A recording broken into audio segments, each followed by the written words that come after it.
Hello everyone, Anahita Rao here today speaking about the upcoming eclipses in July.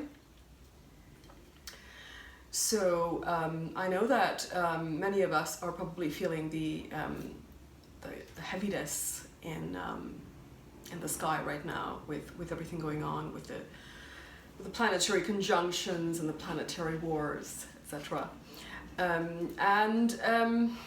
The eclipses are going to basically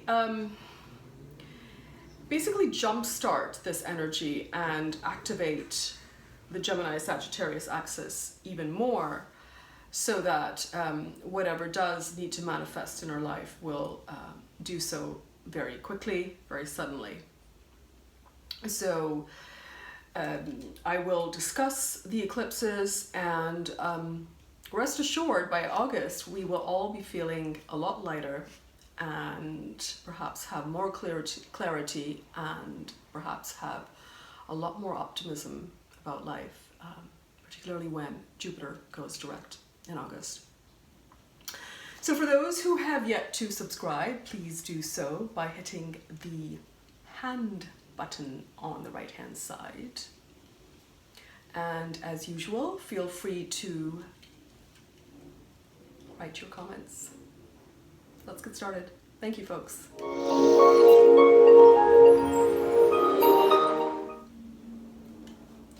Okay, so I'm going to speak about the lunar eclipse that's taking place on July the 16th in Uttara Ashada, very, very, very edge of Sagittarius, 29 degrees, and I believe it's about 55 minutes. You could also see it from the vantage point of Capricorn, because that's also going to get impacted. Now, the thing to remember, that every 8 or 9 years we will have an eclipse that will affect us very personally, because it will touch either the moon, the sun, or the ascendant in our chart, and thereby bring sudden changes in our lives. Of course, some eclipses are more intense than others, so their impact lasts a lot longer. But generally, there's about a 6-month window to see the changes, to observe the changes, and also to make the changes that it is forcing you to do, compelling you to do. One thing I always advise is don't make any big decisions the week before or the week after an eclipse, because it's actually a better time to reflect at this time. Of course, we don't always have the luxury not to do anything, but if you do have a choice, then that is the best time to be introspective and reflect and abstain from making decisions. In fact, the strong energy at this time is great for any sort of regular spiritual practice or sadhana that you have in your life. And this is even more applicable with this very special lunar eclipse happening, because it falls on Guru Purnima. Now, I'm going to talk a bit about what that means and why that's so special. The Vaishaka full moon is dedicated to Buddha, his birth, his life, and his enlightenment. The Jaisa full moon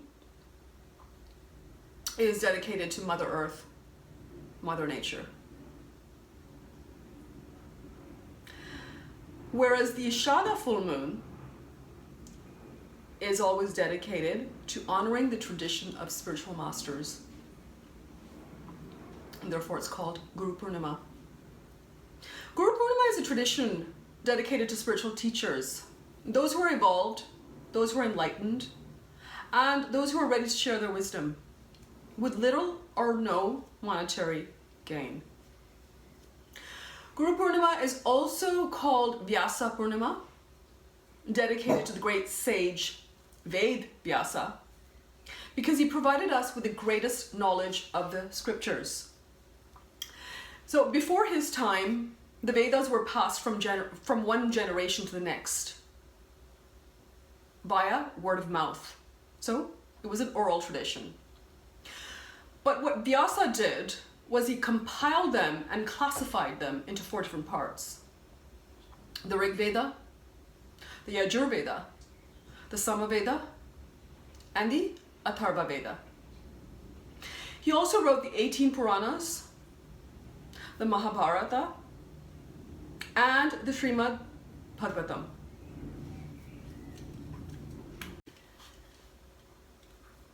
Now, they say that your first birth is, of course, attributed to your parents. But your second birth is when you accept your guru into your life, or when you meet your guru. Because it's the guru alone that breaks the binding cords of attachment and releases us from the bonds of this earthly existence. And also teaches us about the realities of this material world, how to transcend them, and how to reach oneness so that you can attain eternal happiness. Yeah, that's the beauty of knowledge. So this alone makes it a great day to commence any sort of spiritual practice or sadhana. So if you've been waiting for an auspicious day to do it, the full moon on July the 16th is a fantastic day to start any sadhana that you're going to commit to. It'll bring you great results. For those who already have a spiritual practice, you may want to fast this day, or you might want to do a mantra japa practice in honor of your guru. Even lighting a candle or incense is a nice gesture. Now, let's talk about the eclipse. The eclipse takes place on the 16th of July at approximately 10 p.m. GMT. Now, this eclipse is caused by Ketu, who is 66 degrees away in Ashada, also in Sagittarius. So again, this will affect the Gemini and Sagittarius axis and those, especially those who have personal planets there. But also those with the beginning degrees of Cancer and Capricorn. So essentially I would say those who have planets or pivotal points. By pivotal points I mean the 1st, 4th, 7th, and 10th angle. If you have it within 7 to 10 degrees of the eclipse point, then yes, definitely you will feel this energy, very much so. The eclipse takes place in the nakshatra of Uttara at 29 degrees, in the first pada, which is also ruled by Jupiter. It's Virgottama, as well as Pushkara. Again, suggesting that it is strong to deliver results. So, going back to what I said, it's very, very important to have a spiritual practice in place now, or to begin one, and be still with it. If you can't do so the week before and the week after, then at least the day of. Now the eclipse is at the very end of Sagittarius, 29 degrees 55 minutes, suggesting a big endings of sorts. This can be experienced now or within a month of the eclipse, because that's when the energy is the most potent. Now let's talk about Uttara. What it is, what it means. Uttara nakshatra supports the following activities: planning events, any kind of spiritual activities, any kind of rituals. So doing like a puja or a yajna at this time is fantastic. Using discernment is supported by Ashada. Any kind of business affairs, signing contracts, promotions, laying a foundation for a building or moving into a new home. Marriage, politics, legal matters, any of those things. It's one of the best nakshatras for initiating activities, generally speaking. But on July the 16th, we have Saturn and Ketu directly and closely aspecting the moon in Uttara. I think that this will bode well for new beginnings, as the nakshatra usually would normally point in that direction. I don't think that this is considering the planetary alignment at this time, a time for new beginnings. In fact, I would say that it's a time for endings, and something will likely culminate here. So I would suggest don't hang on to it very tightly, because this is what Saturn will want you to do. But Ketu wants to let go here, so you're going to have that sort of push-pull thing. Ultimately, the ending will happen. There's just too many planetary configurations supporting endings here. If you've been in a relationship that hasn't been working, then this will dissolve now, as Saturn is forming a very, very close opposition with Venus at this time as well. And then Rahu is also closely aspecting Venus. There will be some kind of illusion, some kind of deception that may come to the surface in relationships, so be watchful for that. It may be the case that the person you're involved with was not what they seem to be, so it's going to be necessary to move on, and eclipses make you do so quickly and abruptly, even when you may not think you're ready for that change. We can take a hint from the Sun and Moon in this configuration, who are about to enter a new sign. So again, pointing to the possibility of endings being very abrupt here. Venus, Rahu, Sun, they're all in Jupiter's nakshatra, in Punarvasu. And Jupiter's retrograde at this time in Mercury's nakshatra. And Mercury is also retrograde at this time. So again, it's pointing towards some kind of lack of clarity, some kind of fogginess. You may not be able to decipher what's going on. But despite all that, I think that ultimately what will end is going to benefit you. You may not see it straight away, but you will see it within 3 months of when the eclipse takes place. Certainly you will be more at peace with it when Jupiter and Mercury go direct. You'll be forced to revisit and culminate situations and relationships here, and if you resist, you'll probably experience more pain and suffering, unfortunately.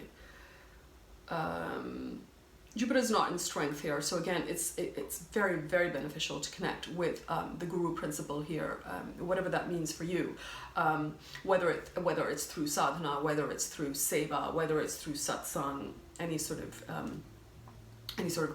connectivity. All signs will be impacted because everyone's Lagnesh, the ascendant lord, is either caught up in the Gemini Sagittarius axis, or it's retrograde, or it's in lower strength, or it's debilitated. So everyone's going to experience some kind of frustration, some kind of loss. It could even be loss of certain beliefs that you've been hanging on to. It could be anything. For instance, let's take Aries Lagna. And then your Lagna Lord Mars, in this case, is right now sitting in the 4th house in Cancer, debilitated, with a retrograde and not so well placed Mercury. So this could bring up issues related to your mother. You may change residence at this time, or you may be feeling a little bit out of sorts with your health as well.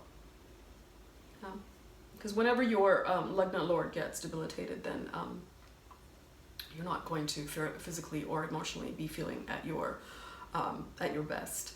You could be a Taurus Lagna, and Saturn is your Yogark planet, which represents the 9th and 10th houses. Whereas Venus is your Lagna Lord. So you could face some changes in your career, in your job status, that are very necessary at this time because of Venus and Saturn contacting each other at this time. Saturn being situated in your 8th house, you could experience some very unexpected twists and turns in this area, so be prepared for that. If you are a Leo Lagna, then you will have your Lagna Lord Sun aspected by Saturn as well as Rahu. So there could be some challenges in relationships here. And for Leo Lagnas, you'll have your Yogaraka planet, the 4th and the 9th Lord, which is Mars, going into your 12th house. So this is sort of a change or loss of some sort. Could be even loss of luck for a few moments, a few days in some area of life. It could also lead to long distance travel, but if you do travel, I don't think that it will be very beneficial at this time. And so be watchful for checking everything twice before you're sort of taking off on a trip. Remember, Uttara Ashada supports moving into a new home. So although it may be a good move at this time, you will still feel the stress related to it, because there's just so much planetary energy that is incompatible contacting each other, if it makes sense. And then because of that, yes, the change will come. It has to come. But it's not going to feel pleasant. This is a tough eclipse generally. So you're going to feel the impact for a few weeks. But as I said, when Jupiter goes direct in August and the planets are much better placed in August, you will start to see everything from a more fresh perspective and with a little bit more optimism and hope. And when Saturn goes direct in September, you will feel a bit more clarity in life and just in general. So gradually, we're going to come back to a normal pace of life with the planets slowly returning to direct motion, and not just that, but in more dignified positions, in more dignified signs and rashis. And so that's going to change our perspective entirely. I've made remedy videos on each planet, and for the eclipses, the best remedial measure you can take is to strengthen the moon. So I would say listen to the remedies for the moon, as generally this helps with eclipses, especially lunar eclipses. I'm also going to be writing a detailed monthly forecast posted on my website where you can read about it some more. And of course, feel free to subscribe to that.